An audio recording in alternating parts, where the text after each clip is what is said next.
ထမင်းစားကြုံခံတယ်ဖေလိုးမှဇွဲထက်ကဆိုင်ခါတယ်ငါကတော့တဲ့ဆဲတာနော်လိုးမှမျိုးတယ်နော်ထမင်းစားကြုံခံပြီးသွားလို့ရှိရင်ဟာဟို live ပေါ်လေးတက်ပြီးတော့ဘလိုဟာသူတို့ဆိုင်ကဘလိုဘယ်ချမ်းသာလူတွေဘလာလာချင်းအောင်ပြောဖေလိုးမှတွေသွားလို့လဲပြီးတော့ဟာဂုတ်သွေးသုံးဟာမရှိလို့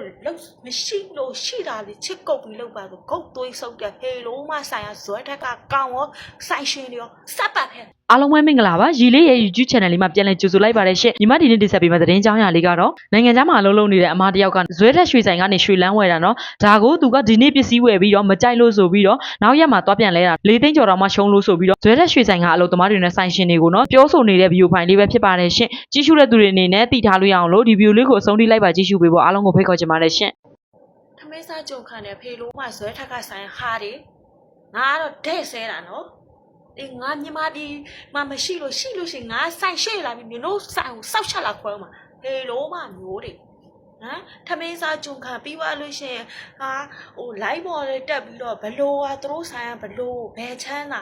လူတွေဘလာလာချင်းအောင်ပြောဖေလိုးမှတွေသွားလို့လဲပြီးတော့ဟာဂုတ်သွေးသုံးဟာမရှိလို့ရှိတာလေချစ်ကုတ်ပြီးလောက်ပါဆိုဂုတ်သွေးဆုပ်တဲ့ဖေလိုးမှဆိုင်ကဇွဲထက်ကကောင်းရောဆိုင်ရှင်တွေရောစပ်ပတ်ဖက်ဖေလိုးမှတွေငါပစ္စည်းကိုမနေ့ကလုပ်ပြီးဒီနေ့ပြန်လာသွင်းတာမဟုတ်ဘူးပြန်လဲချိန်တာတော့4သိန်း6,000ရှုံးတယ်ဆိုတာဖေလိုးမှစပ်ပတ်ဖေလိုးမှတွေဒေါသထွက်နေတာနော်ငါနေတော့တောက်လျှောက်ဆဲနေဦးမှာငါပတ်စံငါတို့ကလေချွေးနဲ့သွေးနဲ့နှစ်ဖူးကတွေးချိန်မချောင်းရှာထားတဲ့ပတ်စံဟမ်ညီတို့ 80k တွေဆိုတာလေရွှေရည်မမီတဲ့ဟာတွေ73ပဲရည်တွေပေးထားတဲ့ရွှေရည်မမီတဲ့စောက်ညက်ရွှေတွေလုပ်ပြီးတော့ဒီဇိုင်းထွင်ပြီးရောင်းနေတာဒီငါတို့တွေကမကြိုက်ဘူးငါတို့ကမရှိမဝတ်ဘူးဘယ်တော့မှ 80k ငါမဟုတ်ဘူးငါသားသမီးလည်းငါမစင်ဘူးဝတ်လည်းမဝတ်မရှိပြောင်းဘူး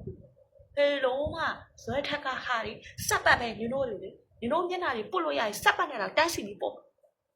ပြောလိုက်လို့ရှင်ဇွဲထက်ကဘလို့အလူကြီးလောက်တာဘလို့ကောင်းတာစပ်ပတ်ကိုကောင်းတာလားဟမ်ငါတို့မရှိဆဲရဲသားတွေရှိရလူတွေကလေအော်ချစ်ကုတ်ဆုဆက်ပြီးတော့အကုန်လုံးဆုဆောင်ဆက်ပြီးတော့လောက်တာလောက်တာပေါ့တစ်ခုကနေနှစ်ခုဖြစ်မလားဆိုဖေလိုးမတွေမနေ့ကပဲသွားလောက်တယ်ဒီနေ့ကို4သိန်း6,000ရှုံးတယ်ဆိုတော့စဉ်းစားလို့တော့ငါမှမရဘူးပြောလိုက်ရင်နာမည်ကြီးတယ်နာမည်ကြီးစက်ပတ်အောင်နာမည်ကြီးတာဖေလိုးမဆိုင်စက်ပတ်အောင်နာမည်ကြီးတာငါပစ္စည်း4သိန်း6,000ရှုံးထားတာငါလည်းကျင်တတ်တယ်မထင်နဲ့သလားဖေလိုးမမျိုးတွေဘယ်ရွှေဆိုင်တွေကအဲ့လောက်ထိယူလဲဆိုတာစဉ်းစားလို့တော့ငါမရသေးနော်မနေ့ကတော့လဲလို့ဒီနေ့အခုငါနဲ့ပတ်စံတသိန်းရှုံးနေဆိုတာငါလက်ခံလို့ရတယ်မနေ့ကမကြိုက်တဲ့ပစ္စည်းကို 80k ဖြစ်လို့ဒီမနေ့တော့ပြန်လဲတာ4သိန်းနဲ့6,000ရှုံးတယ်ဆိုတော့ဆက်လာမယ်ညီတို့တွေလဲလေတလားညီတို့ငါတို့ပတ်စံမရှိမဲ့စားတယ်ညီတို့တွေလေစားတယ်နော်ညီတို့ဘဝတွေလေတလားအပင်းစိတ်နဲ့လေအသေးစိုးတွေဖြစ်ပါဒီထက်မကလေညီတို့ဘဝတွေလေတလားညီတို့ဒီသဘောကပဲဒီသက်ပဲဒီဘဝပဲစံစားပါစီနောက်တန်ရကြလူမဖြစ်တော့ခွေးအောင်ဖြစ်မဲ့ဖေလိုးမမျိုးတွေမဟုတ်ဘူးထမင်းစားကြုံခံနေရောအဲ့ဆိုင်ရှင်းရစာဆဲတယ်နော်ငါတဲ့ဆဲတာမကျင်တတ်ဘူးလားငါကောက်ထဲလာလှုပ်လိုက်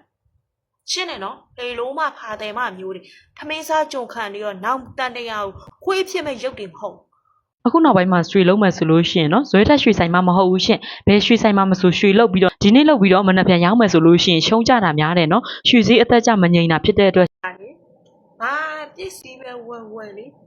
ကျမလေးကိုမျက်စိနဲ့ကိုစိတ်တိုင်းကြကိုလက်နဲ့ကိုကြိုက်ပြီးဆိုမှပဲကျမဝယ်တော့ကျမလေးအခု line ပေါ်မှာနာမည်ကြီး online ကတက်ရန်ဟိုလူကဒီပစ္စည်းကဟိုပစ္စည်းကဘာ online မှာရောင်းတာကောင်းမတွေအကုန်ကလိန်ကကြစ်တွေကျမဝယ်ပြီးသွားပြီကျမသားသမီးတို့ဆိုပြီးတော့အဝတ်စားလေး170စုံဘာမှမနဲ့အင်းကြီးစပန့်170စုံတစုံကိုကျမဝယ်လိုက်တာအားလုံးပေါင်း3,900မှုကြတယ်ကျမဝယ်လိုက်တာ170စုံကျမပြောတယ်နော်ပစ္စည်းကောင်းတာထဲ့ဘာထဲ့တယ်ဖက်လို့လဲ အိမ်ကို10စုံလုံးရောက်တယ်10စုံလုံးစောက်ဆွေးတွေရွယ်ပို့ပေးတယ်လေဘဲ online ကဟာကောက်မတွေပြောလိုက်ရင်ဘလို့ပစ္စည်းကောင်းပါတယ်ဘလို့ကောင်းပါတယ်ကြွညာ10စုံလုံးအဆွေးတွေကျွဲအပေါက်တွေဆေးပေါက်တွေနဲ့အဆွေးတွေကျွဲကျမအခုချိန်ကြီးကျမမပြောနေပါစေသူတို့စားတိုက်လို့စားတယ်နောက်တော့ကျမ online ကနေတခါဒန်နီတို့ထမင်းပေါင်းအိုးတို့ကျမအိုးခွက်ပကနေတခါထမ်းပါတယ်ဟမ်ဒန်နီကိုကျမကိုပြတော့ကောင်းတယ်ဆိုပြီးတော့ပြောတယ်ကဲထည့်လိုက်ကောင်းတယ်အိမ်လဲရောက်တော့ဒန်နီကလေကွိုင်မပါဘူးကွိုင်မပါလာအောင်ကျမကိုပို့တာနော်ထမင်းပေါင်းအိုးဒီပေါင်းအိုးကကောင်းပါတယ်ဆိုလို့ကျမဝယ်လိုက်တယ်ပို့လိုက်ဟမ်ထမင်းပေါင်းကိုဘေးကအပိန်တွေပို့ပေးတယ်ကျမတခုမှမပြောအကုသိုလ်ကြီးကျမလေအော်ကိုရီးယားချွေးနဲ့သွေးနဲ့ပစ္စည်းတစ်ခုလေးရမလားဆိုပြီးကျမတွေးပြီးဝယ်လိုက်တာအပိန်တွေအလိန်တွေကျမကိုလုတ်ပေးလိုက်တာနော်ကျမအခုချိန်ကြီးမပြောဘူးနောက်တစ်ခေါက်ကျမအိုးတွေခွက်တွေဇုံးတွေခွက်တွေကျမမှားတယ်ဝယ်တယ်ဟမ်အကျိုးတွေအပဲ့တွေပဲထည့်ပြလိုက်တာဟေလိုမှစက်ဘက်က online မှာရောင်းနေတဲ့ဟာတွေစက်ဘက်ပဲကလိန်ကကြစ်ရောင်းလိန်ပြောင်းတဲ့စက်ဘက်ပဲပြောလိုက်လို့ရှိရင်ကျမပစ္စည်းကဘလို့ကောင်းလားဘယ်ပစ္စည်းကကောင်းတော့ဟေလိုမှကလိန်ကကြစ်တွေ line ပေါ်မှာတက်ရောင်းနေပြီးတော့အကုန်လုံးကလေစက်ဘက်ပဲလေအကုန်လုံးတားစီပြီးဆဲတယ်မကျင်နိုင်ငါကောက်ကိုလာပြောဟမ်တစ်ခါလဲမဟုတ်နှစ်ခါလဲမဟုတ်သုံးခါလဲမဟုတ်ပြတော့ကတော့ပစ္စည်းကတစ်မျိုးဟမ်အိမ်ကိုရောက်သွားပြီဟမ်စောက်ဆန်ကြတော့အရင်ယူတယ်အိမ်ကိုပစ္စည်းရောက်သွားပြီဟမ်ပြီးလို့ရှိရင်ကျမပစ္စည်းမကောင်းဘူးပြန်ပြောလို့ရှိရင်လေလုံးမတွေတောင်းဝင်မှုတောင်းဝန်တမှုမရှိစက်ပတ်ပဲအကုန်လုံးစက်ပတ်ပဲကျမတစ်ခါလဲမဟုတ်နှစ်ခါလဲမဟုတ်သုံးခါကျမအခုလေတော်တော်စိတ်ဆိုးစိတ်တူလို့တော်တော်ကုန်တက်ပြောတာတကယ်တက်ပြောတာကျမတို့ရှားတဲ့ပတ်စံတွေကလေချွေးနဲ့သွေးနဲ့အော်ကျမတို့တွေလေမရှိတဲ့ကြားတဲ့ချစ်ကုန်ပြီးရှာတဲ့ဒါမျိုးလူမှစားတိုက်တဲ့ပေလုံးမတွေonline မှာရောင်းနေတဲ့ဟာတွေကလိန်ကကြစ်တွေပေလုံးမဖာတယ်မတွေကလိန်ကကြစ်တွေပြရင်ပစ္စည်းကတစ်မျိုးအိမ်ကိုပို့လိုက်လို့ရှိရင်ပစ္စည်းကတစ်မျိုးနဲ့လုံနေကြတယ်ပေလုံးမတွေဟမ်ပြီးလို့ရှိရင်တို့ပစ္စည်းကောင်းမှဆို line ပေါ်မှာကြုံညာပြီးစောက်တလွဲပို့လိုက်လို့ရှိရင်စောက်တလွဲဆိုပို့တယ်ကျမပေလုံးမတွေဟမ်ပြောင်းလင်းပြောင်းစားတွေ line ပေါ်တက်ပြီးပြောင်းလင်းပြောင်းစားတွေလုံနေကြဒီတစ်ခေါက်လေကျမဒီကနေပြန်လာလို့ရှိရင်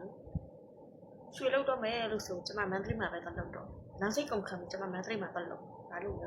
ပြောမှသာပြောတာမန္တလေးမှာလောက်လို့ကောင်းတယ်ရွှေတွေပါတွေကလေကျမဘာလို့သိလဲဆိုကျမရွှေသားလောက်တယ်နော်ရွှေသားလောက်လို့ရှိရင်တို့က10သိန်းဆိုရခိုင်တော့မယ်ရခိုင်တော့တော့50 900ခိုင်တော့900ခိုင်တော့10သိန်းဆို9000ပဲရှုံးအဲ့ဒီမှာတွေကလေမန္တလေးပတ်တွေမှာကျမလောက်ဖူးတယ်လောက်ဖူးတယ်ဆိုရင်10သိန်း9000ရှုံးဒါလက်ခံလို့ရတယ်လေကိုပစ္စည်းတစ်ခုလောက်တာ10သိန်း9000ရှုံးကိုပစ္စည်းကပိန်တာလိန်တာဆိုလို့ရှိရင်ကို3 5000ထပ်ဆိုင်ဒါလောက်ပဲ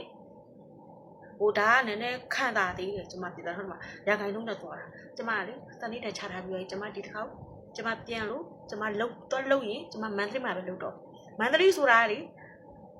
ဟို live မှာကြွညာနေတဲ့လေနာမည်ကြီးဆိုင်တွေဝန်ဆောင်မှုကောင်းတွေတစ်ဆိုင်မှမလုပ်တော့ဘူးကျမနာမည်မရှိတဲ့ဆိုင်တွေပဲကျမသွားတော့ရန်ကုန်လုံးနဲ့ပဲကျမသွားလုပ်တော့အကောင်းဆုံးဘာလို့လဲဆိုကျမမန္တလေးမှာလုံတော့မလုံကျမအခုလုံနေကြပကိုးစုထူပန်ကျမဟိုအရင်ကလုံနေကြညနာလည်းသိနေရပြီကျမတို့အခုပစ္စည်းလောက်တော့မယ်ဆိုဗီဒီယိုကောတောက်လျှောက်ပြောလို့ရှိရင်စကားပြောလက်ကောင်းစုထူပန်ပြောမှသာပြောတာလေမောင်လေးဘလို့ပဲချမ်းသာလို့ဆိုရင်ဟုတ်ကဲ့မိုင်းပြောကိုရီဆိုလို့ရှိရင်လေပစ္စည်းမလောက်ဘူးမလားဘေးနာကလောက်တဲ့လူနဲ့လိုက်သွားခေါ်သွားမလို့မသူပစ္စည်းလောက်ကိုပြလာရုံဆိုလို့ရှိရင်ကိုကပဲအဲ့လိုပဲပြောလိုက်တာဘာရလို့မဟုတ်ကျမတို့ပြသွားလာလို့ရှိရင်လေမိုးဘိုးလင်း9000မလေးသမီးယူအောင်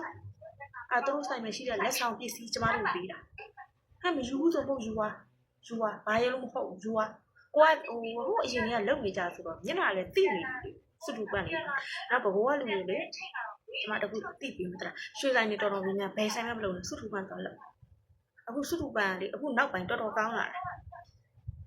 ဟိုနောက်ပိုင်းကအခုကျမတစ်ခါကျပစ္စည်းလုပ်လို့ပတ်စံတွေပါလိုတယ်မှတ်လားလိုလို့ရှိရင်လေတော့ပိတ်စရာမလိုသူကဘောင်ချထဲမှာထည့်ရေးထားပြီးသားဘယ်လောက်လိုလဲတော့ပိတ်စရာမလိုအဲ့ဘောင်ချထဲမှာသူကထည့်ရေးထားပြီးလို့ရှိရင်ကျမတို့တွေဒီပစ္စည်းကျမပြန်ရောင်းတဲ့နေ့ကျမှအဲ့တော့မှသူကနှုတ်တာစုတူပန်ကျမအခုကလေစဉ်းစားလိုက်ပြီမန္တလေးနဲ့ ကျမလုံနေတဲ့ဘကိုးကစုစုပန်းလွယ်ဘယ်ဆိုင်မှမလုပ်တော့မန္တလေးတောင်မှနာမည်မရှိတဲ့ဆိုင်ပဲကျမရွေးချယ်ပြုတ်တော့နာမည်ရှိတဲ့ဆိုင်တွေကလေဘာဝန်စားကောင်းဝင်တာအဲ့ဝန်ဆောင်ကတွေကကျမတို့တွေကယူတာလေလက်ဖေးကိုထီဆောင်ပေးတာအစအထုပ်တဲတာအစအဲ့ရတွေကကျမတို့တွေကပါတာဝန်ဆောင်ကတွေကဘာဝန်ဆောင်ကတွေဘာကောင်းတာဘာ ခုနောက်ပိုင်းမှာရွှေလုံးမယ်ဆိုလို့ရှိရင်နော်ဒီနေ့ဝယ်ပြီးတော့မနေ့ပြန်ရောင်းမယ်ဆိုရင်တော့မရှုံးနိုင်နဲ့ရှင်ရွှေစည်းအသက်ကြရှိလို့နော်ဒါကြောင့်မို့လို့ကိုကရွှေဝယ်တော့မယ်ဆိုလို့ရှိရင်ကိုကြိုက်တဲ့ပစ္စည်းကိုတေချာလေးရွေးချယ်ပြီးတော့မှဝယ်တင်နေရှင်ကိုကဝယ်ပြီးခါကျမှမကြိုက်လို့သွားပြန်လဲတာတို့သွားပြန်ရောင်းတာတို့ဆိုလို့ရှိရင်ကိုဘက်ကပဲဆုံးရှုံးနေတာရတာရှင်ရွှေဆိုင်ဘက်ကတော့ရောင်းလဲသူတို့ဘက်ကအမျက်ထွက်ကြီးပဲဇွဲတဲ့ရွှေဆိုင်ကလည်းနော်မကြိုက်တဲ့ bad review တွေများလာကြတယ်ရှင်ရွှေဆိုင်နာမည်ကြီးတစ်ခုဖြစ်နေပြီးတော့နော်ဆက်ဆံရေးလည်းမကောင်းသလိုအခုလိုမျိုးဖြစ်ရတဲ့အကြောင်းရင်းနော်ဒီနေ့ဝယ်ပြီးတော့မနေ့ပြန်လာရောင်းရင်ရှုံးရတဲ့အကြောင်းရင်းကိုဈေးဝယ်သူနားလဲအောင်တေချာရှင်းပြတင်နေရှင်ညီမရဲ့ဗီဒီယိုလေးတော့ဒီလောက်ပါပဲရှင်ကြည့်ရှုတဲ့သူတွေအနေနဲ့သိထားလို့ရအောင်လို့ဒီဗီဒီယိုလေးတွေကိုပြန်လည်ဝေမျှလိုက်ခြင်းဖြစ်ပါတယ်ရှင်ဗီဒီယိုလေးကိုဆုံးဖြတ်လိုက်ပါကြည့်ရှုပေးလို့အားလုံးကိုကျေးဇူးများတင်ပါတယ်နောက်ထပ်ဗီဒီယိုလေးတွေမှာပြန်လည်ဆုံတွေ့ကြမယ်နော်